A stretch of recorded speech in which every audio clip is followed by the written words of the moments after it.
Okay, so back at it. The following episode is Zach's birthday episode. Good episode. Cool that Zach fights a villain, a monster 1v1 for a little bit. And again, this is one of those episodes. Again, it has more of that sitcom feel of friends forgot his birthday kind of thing going on, and the music playing at the end. Next up is the episode where they go to the little circus fair amusement park thing on a budget, and the monster turned Trini's cousin, right? I think cousin to like the piece of wood. Once again, entertaining episode. Focus on Trini. What I found interesting is how they reuse footage from a pressing engagement for the fight, right? A pressing engagement when you have Jason, Zach, and Kimberly fighting. They reuse so much of that Sentai footage over again, which is like, wow, you're already reusing footage, obvious footage of a fight. Next up is the episode where Billy and Kimberly are turned into punks. Funny episode with that kind of premise, how they always act, super good, and now they're turned into actual teenagers with attitude. I think the biggest takeaway from this episode is Kimberly destroys a monster herself with her power bow.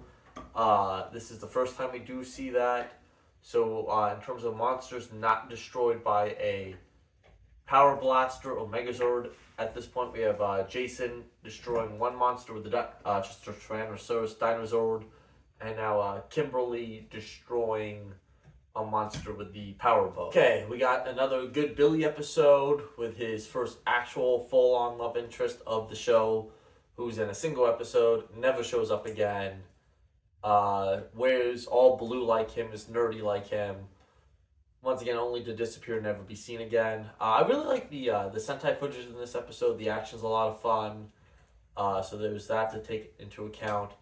Then after that we have the episode where Kimberly goes on a plane ride with her uncle, right? Bulk and Skull come and tag along. They seem much more friendly in this episode than bullies, which I noticed.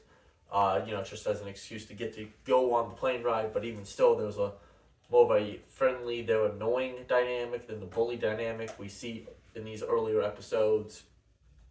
Also funny how Kimberly can fly the pterodactyl Zord, but flying a plane is an issue.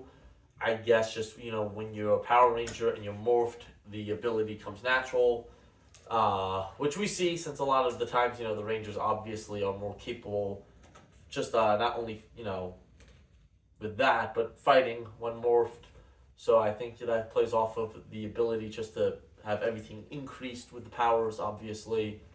And then this is the second episode where Kimberly destroys a monster with a power bow. So once again, she has now destroyed two monsters basically by herself. This being also the second time she has to save the whole team. The Power Ranger Punk episode, everyone is eaten by the toad, right? And now she comes and joins the fight when they're all tied up by the Snizzard. So another interesting thing how she kind of saves the day two times so far. Next up is the Dark Warrior episode with Trini's uncle, I believe, right?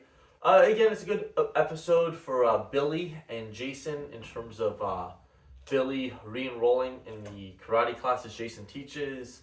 Once again, going back to Bulk and Skull being actual bullies in these earlier episodes, dumping Billy in the trash can, actually doing physical things to the Power Rangers to play up that bully aspect. Once again, goofy premise with the invisibility formula from Trini's uncle, but that's what you get with the show. Like I said, it's a good episode for Jason because it shows him teaching the karate classes again and really trying to help Billy out, which I enjoy, which really cements Jason as a leader because he wants to help his friends as well. So he's not just a leader of the Power Rangers, but him leading and teaching the classes really demonstrates his ability to instruct others, which I enjoy. Also, once again, something funny is the Dark Warrior in this episode when they use American footage.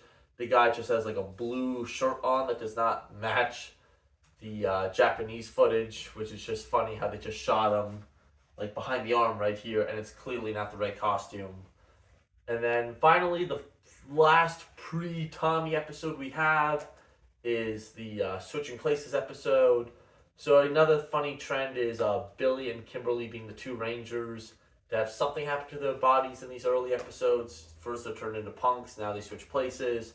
Again, playing up that more sitcom angle of, oh, we switched bodies, which is fun, seeing them act like each other. And then Bulk and Skull switching is also pretty funny. They do a good job switching their personalities and the acting in that, which I enjoy. And this is the episode with the genie, right? So then Alpha technically destroys the monster by getting rid of the lamp. Just keeping note of ways monsters are not destroyed with either a Megazord or a Power Blaster. Okay, thank you for listening to me talk about the first 16 episodes of Mighty Morphin Power Rangers Season 1. I'm going to finally be able to start Green with Evil soon. The last time I did an episode was like a week ago, and I actually wanted to start making videos about this. So I did not start Green with Evil just because I wanted to keep these episodes more fresh in my head before I got too far along. Just some of the takeaways from these episodes I want to note is I find it interesting seeing the Rangers struggle to fight putties a lot more in these early episodes. As the show goes on, they are able to take on a lot more by themselves, right? Especially Billy going from struggling just to fight a single putty to where he ends up at the end of the show. Weird slow-mo in a couple episodes, which I don't really think they continued, not that I can think of. I would say these earlier episodes do have more of a focus on the American footage at times, like the plot line. They really do focus, I think, more on the day-to-day teenager stuff as the show goes on. I think it gets dropped a little more. It's still obviously there. Someone should take a look and actually time the episodes. I definitely feel like there's more teenager day-to-day life moments in these earlier episodes than later on. Sentai footage is a lot of fun to watch. In terms of American footage, in the episode where Billy's friend, right? I find it interesting that, as you can see, Walter Jones' missing finger, right? So you know the actors were actually in the suits for the American footage in these early episodes.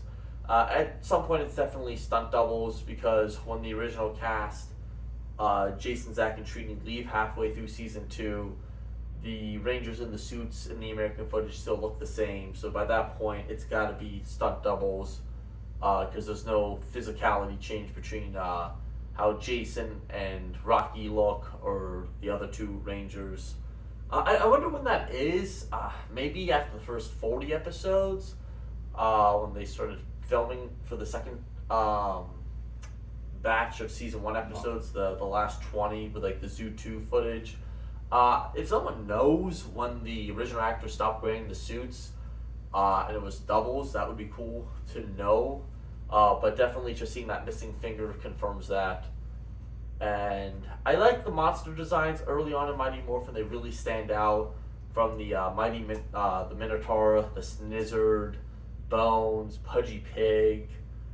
These early monster designs, I think, really are very distinct and unique, where maybe later seasons, I don't really remember the monsters as well. I think that just has to do with Mighty Morphin being so iconic in itself. They will stand out more than later seasons. The Megazord, still love the original Megazord. Its design is great. Each individual part is distinct, with them being dinosaurs and animals, stuff like that. And so that's the first 16 episodes, and time to move on with Green with Evil.